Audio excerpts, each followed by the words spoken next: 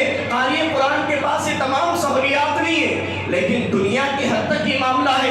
آخرت میں جب جائیں گے دیکھیے ان کے ساتھ کیا مقام کیا مرتبہ انہیں عطا کیا جا رہا ہے، ان کے ساتھ کیا معاملہ ہو رہا ہے کہ تمام دنیا والوں کو ان کے سامنے بتلایا جا رہا ہے کہ ان کا کیا مقام تھا۔ اور ایسا نہیں کہ وہاں جانے کے بعد معلوم ہوگا، ایسا نہیں ہے کہ مرنے کے بعد یہ مقام معلوم ہوگا۔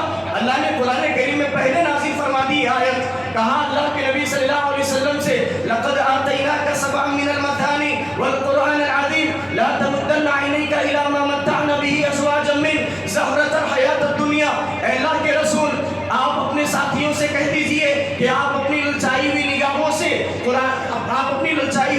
سے دنیا کے مال کی طرف نہ دیکھیں، کافروں کے مال کی طرف نہ دیکھیں۔ ہم نے جو آپ کو 7 بار دہرائی جانے والی آیتیں اور قرآن عظیم دیا ہے وہ ان تمام چیزوں سے کہیں زیادہ افضل ہے، کہیں زیادہ بہتر ہے۔ اللہ تعالیٰ نے قرآن کریم میں پہلے ہی کہہ دیا تھا کہ جو چیزوں کی طرف لوگ للچا رہے ہیں یہ اس سے کہیں زیادہ بہتر ہے۔ یہ آیت کا شان نزول یہ ہے کہ اللہ کے نبی صلی اللہ علیہ وسلم اور صحابہ کرام جب دین اسلام کی نشر و اشاعت کی پہل اپنا سارا وقت اسلام کے لیے صرف کر رہے تھے، اس کی تبلیغ کے لیے صرف کر رہے تھے، تو انہوں نے کاروبار کو چھوڑ دیا تھا، تجارت کو چھوڑ دیا تھا اور انہوں نے دیکھا کہ یہ مال میں تجارت میں پیچھے ہوتے جا رہے ہیں اور کفار و مشرکین نے اپنا سارا وقت وہی لگایا اور مال و دولت میں آگے بڑھتے جا رہے ہیں۔ تو ان کی نظر جب اس مال پر پڑی تو اللہ تعالیٰ نے کہا اس مال کی طرف نہ دیکھو، اللہ نے جو قرآن آپ کو دیا ہے وہ کہیں زیادہ بہتر ہے۔ تو یہ آیتوں کے اندر ربط ہے، آیت اور حدیث کے اندر یہ مماثلت ہے کہ اللہ رب العالمین نے قاری قرآن کا یہ مقام رکھا ہے۔ تو بتائیے جو قاری اس کو حفظ کر لے، یعنی جو آپ مسلمان اس کو حفظ کر لے اس کو یہ فضیلت دی جا رہی تو قرآن کریم کا کیا مقام ہوگا۔ تبھی تو اللہ تعالیٰ نے کہا کہ قاری پڑھتا چلا جا، جنت کے درجے حاصل کرتا چلا جا، تیری آخری منزل وہی ہوگی جب تیری آخری آیت ہوگی، جہاں تیرا حفظ ختم ہوگا وہی جنت میں تیرا مرتبہ بھی ختم ہو جائے گا۔ تو لہٰذا یہ عظمت ہے قرآن کریم کی۔ اسی طرح قرآن کریم وہ کتاب ہے جس کے تقدس پر سارے مسلمانوں کا اتفاق ہے۔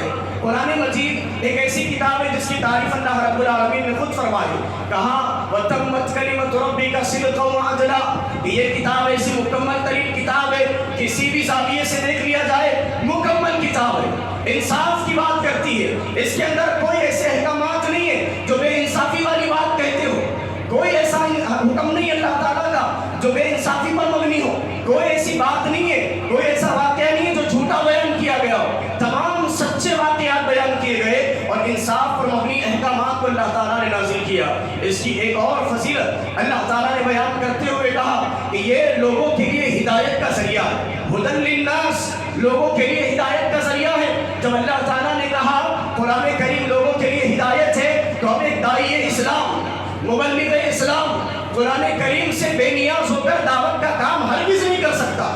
جو لوگ کتاب الہی کو چھوڑ کر، قرآن کو چھوڑ کر اپنی تبلیغ کا نصاب کچھ اور بناتے ہیں انہیں اس آیت پر غور و فکر کرنا چاہیے کہ اللہ نے کہا کہ لوگوں کی ہدایت کا ذریعہ واحد قرآن مجید ہے۔ آپ اس کتاب کو چھوڑ کر انسانوں کی لکھی ہوئی کتاب کو تبلیغ کا نصاب بناتے ہیں، لوگوں میں دعوت کا نصاب بناتے ہیں، آپ کامیاب نہیں ہو سکتے اپنی دعوت میں۔ آپ لوگوں کو اللہ کی طرف تو نہیں بلا سکتے، جو آپ نے نصاب بنایا ہے اپنی تبلیغ کا، اس نصاب کے ذریعے سے آپ لوگوں کو اللہ کی جانب تو نہیں بلا سکتے، ہاں اپنے مسلکوں کی طرف بلائیں گے اس نصاب کے ذریعے سے، اپنے ائمہ کی طرف بلائیں گے اس نصاب کے ذریعے سے، اپنے اماموں کی طرف بلائیں گے اس نصاب کے ذریعے سے.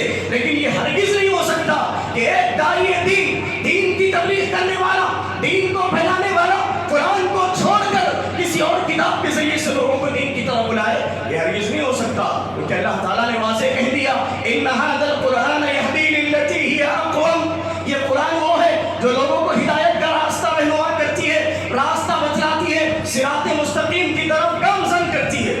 تو میرے بھائیوں بچائیے قرآن کریم سے بے پرواہ ہو کر کے لوگوں نے اپنے ممبر و محراب کو جو ہے دوسری کتابوں سے زینت دیا ہے. قرآن چھوڑ کر، حدیث چھوڑ کر کسی انسان کی لکھی ہوئی کتاب کے ذریعے سے پیارے نبی صلی اللہ علیہ وسلم کے ممبر و محراب کو زینت دی ہے. بچائیے کیا وہ ہدایت پا سکتے ہیں؟ کیا وہ ہدایت پڑھا سکتے ہیں؟ جنہوں نے کتاب اللہ، سنت رسول اللہ کو چھوڑا وہ ہرگز نہیں آ سکتے. کیوں؟ کیونکہ قرآن کریم وہ کتاب ہے. اگر آپ کو اللہ رب العالمین کو یاد کرنا ہو، اللہ رب العالمین کی آپ کو یاد ستا رہی ہو، کیا کریں گے آپ؟ قرآن کہتا ہے کلا انہا تذکرہ فمن شاء ذکر فی صحف مکرمہ مرفوعۃ مطہرہ. کہ جو کوئی مجھے یاد کرنا چاہے بس اس قرآن کریم کو پڑھ لے، بس اس قرآن کریم کو پڑھ لے، یہ صحیفوں کو پڑھ لے جس صحیفوں کو پاک فرشتے اٹھاتے ہیں. قرآن مجید مراد ہے. تو میرے بھائیوں اللہ رب العالمین کی یاد آئے، ہم اللہ کے بارے میں پڑھنا چاہے کس کے پاس جائیں؟ کیا بتائیے کسی نے اس کائنات میں اللہ کو دیکھا ہے؟ نہیں دیکھا. تو پھر اللہ کے بارے میں ہمیں معلومات کون فراہم کریں گے؟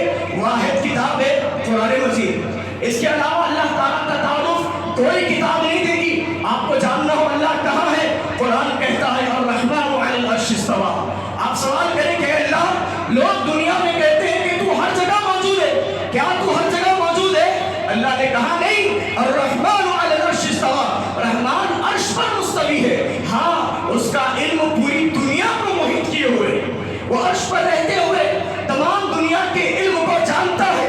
تمام انسانیت کے دلوں کے اندر کیا چھپا ہے وہ سب کچھ جانتا ہے. وہ کالی رات میں چلنے والی کالی چونڈی جو کالے پہاڑ پر چل رہی ہو، اس کی آواز کو، اس کی سرسراہٹ کو سنتا ہے اور اس کی کیا ضروریات ہے اس تک مہیا بھی کرتا ہے.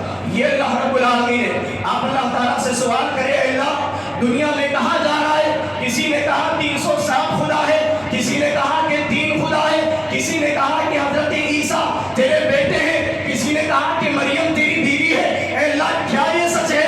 اللہ نے قرآن کریم میں کہا ان ندعو للرحمن ولدا، کہ یہ جو رحمان کے بارے میں دعویٰ کرتے ہیں کہ رحمان اولاد رکھتا ہے، تکاد السماوات یتفطرن منہ وتنشق الارض وتخر الجبال هدا. ان قریب اگر اللہ تعالیٰ زمین اور آسمان کو احساس دے تو یہ بات سن کر کے یہ پڑھ جائیں گے کہ رحمان اولاد رکھتا ہے. یہ جھوٹ مانتے ہیں اللہ تعالیٰ پر. یہ کہتے ہیں کہ عیسیٰ اللہ کا بیٹا ہے. اللہ کہتا ہے کہ عیسیٰ اللہ کا بندہ تھا، عیسیٰ اللہ کے نبی تھے، اللہ کے بیٹے نہیں تھے. اللہ نے قرآن کریم میں کہا ہے قل هو اللہ احد اللہ الصمد لم یلد ولم یولد ولم یکن له کفوا احد. اللہ نے کہا کہہ دو اللہ کے رسول کہ اللہ ایک ہے، اللہ واحد ہے، اللہ بے نیاز ہے.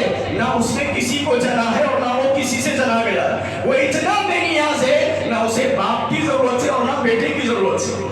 وَلَمْ يَكُنْ لَهُ كُفُوًا أَحَدٌ، اور اس جیسا کائنات میں کوئی ہے ہی نہیں. تو ہم نے تو دیکھا قرآن کریم میں تعارف دیتا ہے نہ 360 خدا ہے، نہ عیسیٰ خدا ہے، نہ مریم خدا ہے، اور نہ ہی یہ خدا کے بیٹے ہیں. رب کے بارے میں تعارف یہ ملا کہ رب واحد ہے، رب واحد ہے. اب سوال ہو کہ اللہ اگر تجھ تک پہنچنا ہو دنیا والے وسیلے لگاتے ہیں. نوح علیہ السلام کی قوم نے ود سوا یغوث یعوق نسل کو وسیلہ لگایا، اپنے بزرگان دین کو وسیلہ بنا کر کے ان کی مورتیاں بنائی، ان کے مجسمے بنائے. یہ ان کا مقصد تھا کہ تیرا تقرب حاصل کر لے. اے اللہ امت محمدیہ بھی وسیلے بنا رہی ہے، امت محمدیہ بھی تجھ تک پہنچنے کے وسیلے بنا رہی ہے. یہ اپنے بزرگوں کو اس مقام تک پہنچا رہی ہے اور کہتی ہے کہ تیرے پاس آنے کا ذریعہ ہے. اے اللہ کیا یہ بات سچ ہے؟ آپ کہیں گے قرآن کریم سے. قرآن کریم جواب دے گا وَإِذَا سَأَلَكَ عِبَادِي عَنِّي فَإِنِّي قَرِيبٌ أُجِيبُ دَعْوَةَ الدَّاعِ إِذَا دَعَانِ. اے محمد صلی اللہ علیہ وسلم جو میرے بندے میرے بارے میں آپ سے سوال کریں تو کہنا کہ میں قریب ہوں. أُجِيبُ دَعْوَةَ الدَّاعِ إِذَا دَعَانِ، جب وہ مجھ سے دعا مانگتے ہیں میں ان کی دعاؤں کو قبول کرتا ہوں. اللہ تعالیٰ ہماری دعاؤں کو ڈائریکٹ سنتا ہے. اس نے کہا کہ ڈائریکٹ ہم کو پکارو. جب بندہ مجھ کو پکارتا ہے میں اس کی دعا کو سنتا ہوں تو یہ پھر تمام وسیلوں کی کیا ضرورت. جیسے مثالیں دی جاتی ہے کہ جج کے پاس جانا ہو تو وکیل کی ضرورت پڑتی ہے, جو ہے کنویں سے پانی نکالنا ہو تو ڈول کی ضرورت پڑتی ہے. ولی صاحب آپ نے بھی تو مائک کو وسیلہ بنایا ہے, وسیلہ بنا کر کے آواز دور تک پہنچا رہے ہیں. میں مانتا ہوں میں نے مائک کو وسیلہ بنایا ہے اپنی آواز لوگوں تک پہنچانے کا, لیکن تم نے مجھ کو اور اللہ رب العالمین کو مثال کے ذریعے سے سمجھا ہے. اللہ تعالیٰ تو کہتا ہے فلا تضربوا للہ الامثال, اللہ کے لیے مثالیں نہ دو. ظالموں, جج کے بارے میں اللہ تعالیٰ کی مثال قائم کرتے ہو, کنویں اور پانی کی ڈول کے بارے میں اللہ کے بارے میں مثال دیتے ہو, مائک سسٹم کو اللہ کے بارے میں مثال دیتے ہو. ان مثالوں کی کیا حقیقتیں جانتے ہو؟ میں اپنی آواز لوگوں تک پہنچانے پر قادر نہیں ہوں, میرے اندر اتنی طاقت نہیں ہے کہ میں اپنی زبان سے اپنے غائب تک آواز پہنچا سکوں, اور نہ ہی میرے غائب کے پاس اتنی طاقت ہے کہ وہ میری بات کو یہاں سے سن سکے. میں نے اسی لیے وسیلہ اختیار کیا, لیکن جس سے میں دعا مانگ رہا ہوں وہ اللہ ہوں. جتنی بھی دور سے بندہ مانگے, جس کسی لینگویج میں مانگے, جس کسی آواز کے ذریعے سے مانگے, وہ ہر ایک کی زبان کو جانتا ہے اور وہ ہر ایک کی آواز کو سنتا ہے. تم کہاں مثالیں قائم کرتے ہو؟ تم کہاں اللہ کے لیے مثالیں بیان کرتے ہو؟ فلا تضربوا للہ الامثال, اللہ کے لیے کوئی مثال نہیں, اللہ کے لیے مثال نہیں دی جا سکتی. میرے بھائیو, اللہ رب العالمین کے بارے میں سوال کرنا ہے. اللہ, دنیا میں بہت سارے لوگوں نے خدا کے نام پر بہت سارے مجسمے بنائے, مورتیاں بنائی. اے اللہ, کیا دنیا والوں نے تجھے کبھی دیکھا ہے؟ کیا یہ مورتیاں تیری ہے؟ کیا یہ شکل و صورت تیری ہے جو لگا کر کے لوگ اس کی عبادت کرتے ہیں؟ اللہ رب العالمین نے قرآن کریم میں بیان فرمایا, اے موسیٰ علیہ السلام نے جب اللہ رب العالمین سے کہا کہ اے اللہ میں تجھے دیکھنا چاہتا ہوں, کوہ طور پر اللہ تعالیٰ نے ان کو بلا کر کے کلام کیا اور کلیم اللہ ہونے کا شرف عطا کیا. اب موسیٰ علیہ السلام اللہ رب العالمین سے ڈائریکٹ کلام کر رہے ہیں, بات کر رہے ہیں. دل میں جستجو پیدا ہوئی, خواہش پیدا ہوئی کہ اے اللہ میں تجھ سے کلام کر رہا ہوں, میں یہ چاہتا ہوں کہ میں تیرا دیدار بھی کروں, میں تجھے دیکھ بھی لوں. اللہ رب العالمین نے کہا لن ترانی, اے موسیٰ تم ہمیں ہرگز نہیں دیکھ سکتے, تمہیں وہ آنکھیں ہم نے عطا نہیں کی کہ ہمارا ادراک کر سکو. لا تدرک الابصار, آنکھیں اس تک نہیں پہنچ سکتی, تم مجھے ہرگز نہیں دیکھ سکتے.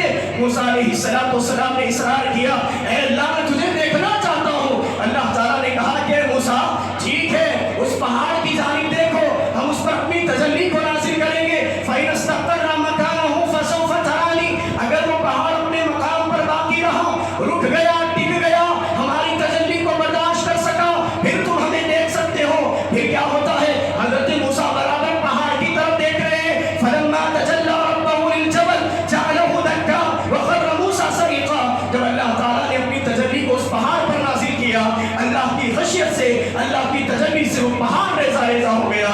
فَخَرَّ مُوسَىٰ صَعِقًا, موسیٰ بے ہوش ہو کر زمین پر گر پڑے. معلوم ہوا کسی نے اللہ تعالیٰ کو نہیں دیکھا, کسی نے اللہ تعالیٰ کا دیدار نہیں کیا. تو پھر جب اللہ کا دیدار ہی نہیں ہوا تو یہ مورتیاں کیسے سچ ہو سکتی ہے؟ یہ مورتیاں اس خدا کی کیسے ہو سکتی ہے؟ یہ مورتیاں وہ الہ کی نہیں ہے. قرآن کریم نے بیان کیا, قرآن کریم نے اللہ تعالیٰ کا تعارف دیا.